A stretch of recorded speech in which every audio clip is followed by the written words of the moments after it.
Welcome to my presentation on the structure of the cell surface membrane. So the first question we should be asking when looking at cell membranes is, what are the functions of the actual cell membrane? The functions of the cell membrane are to control the entry and exit of substances in organelles such as the mitochondria. It also helps to separate organelles from the cytoplasm, therefore helping to separate metabolic reactions. Further to that, cell membranes can be very important in helping to isolate certain enzymes that may destroy other organelles, for example, hydrolytic enzymes found in lysosomes. Cell membranes also provide a very large surface area on which chemical reactions can take place over, for example, in the mitochondria during oxidative phosphorylation. A major component of the cell membrane is phospholipids. And phospholipids are very important due to their polarity, which gives phospholipids a number of properties. The phosphate heads of phospholipids are hydrophilic, whilst the fatty acid tails are hydrophobic, therefore resulting in the formation of a phospholipid bilayer, which is selectively permeable. The fact that the membrane is selectively permeable causes only lipid-soluble substances to be able to pass through and enter into the cell, meaning pass through the cell membrane. The phospholipids are also there to help to prevent water-soluble substances from entering and leaving the cell. Phospholipids also make the cell membrane flexible and self-sealing, as the phospholipids are able to move from side to side. What are carrier proteins and protein channels? Carrier proteins and protein channels are often studied within the cell surface membrane. Carrier proteins will help with the transportation of large lipid-insoluble polar molecules by active transport or facilitated diffusion, whilst channel proteins, on the other hand, are water-filled channels that help with the transportation of water-soluble ions across the lipid bilayer, often usually by osmosis or diffusion.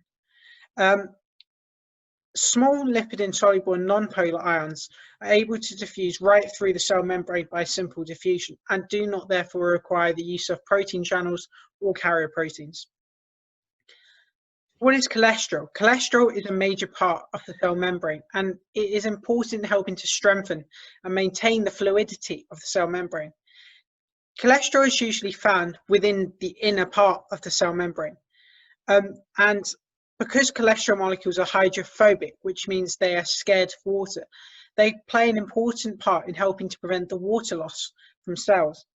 This is because the cholesterol repel water molecules, keeping the inside of the cell free of water, essentially.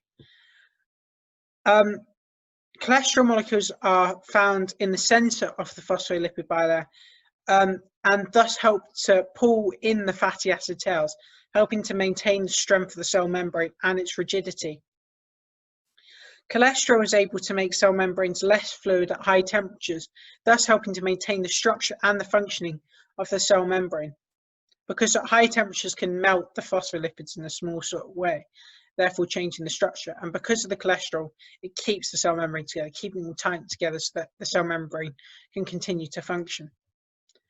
Glycolipids and glycoproteins are found on the cell membrane too, and have the following functions: to act as recognition sites for white blood cells, or to help maintain the structure of the cell membrane, or to help attach neighboring cells together to form tissues. The cell recognition sites is a particularly important point, as this helps the body identify its own cells and know which ones are, let's say, abnormal and need to be destroyed because they're causing harm to the body. The fluid mosaic model often best describes the structure of the cell membrane. This is because it is a realistic model that we can picture. It describes the cell membrane as fluid because the phospholipids are able to move around. Therefore, this allows the cell membrane to become flexible and able to change shape. The membrane is also described as mosaic due to the presence of different sized proteins studied within the phospholipid bilayer. Thank you for watching my presentation. If you liked it, please subscribe. Thank you.